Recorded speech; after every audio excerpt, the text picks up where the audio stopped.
Let's fix if your VPN is not working. Now, if you're trying to connect to a VPN, but it's just not working, maybe it keeps disconnecting or the internet is really slow, I'm gonna walk you through some steps to get that fixed. The first thing that we'll do is we'll hop into our settings here. Whoop, let me go back to the main screen here. And we're gonna go down and tap on General, and then go down and tap on VPN and Device Management. Now here you can see I'm connected to a VPN. I can go in there, and the easiest thing you can do here is tap that little I and then just hit delete VPN and hit delete.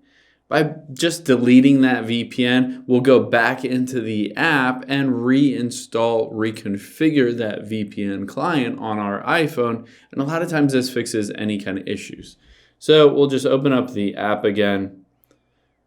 We'll skip this ad, and once we hit the connect, it'll say, do you want to add that configuration? I'll enter in my password and we'll be good to go. So by going through these steps, you basically reinitiated or deleted and reinstalled that VPN client on your iPhone.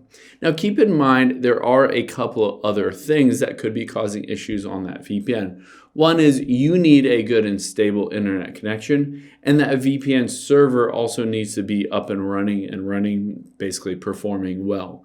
So potentially it's the VPN client. You can always go into there and hit that location at the very top, and then just choose a different VPN client. Maybe that one's a bit faster than the other one. Maybe you're just on a slow server and that's causing you issues with your VPN. And then of course, just disconnecting from your VPN. Let's go into settings and turn this off. And then just going into a web browser and typing in speed test.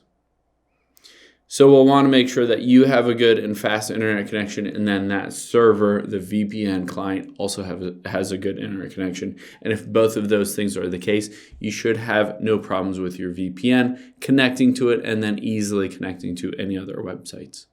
Hope this helps. If you have any questions on that, leave them in the comments down below, and I'll catch you on the next one.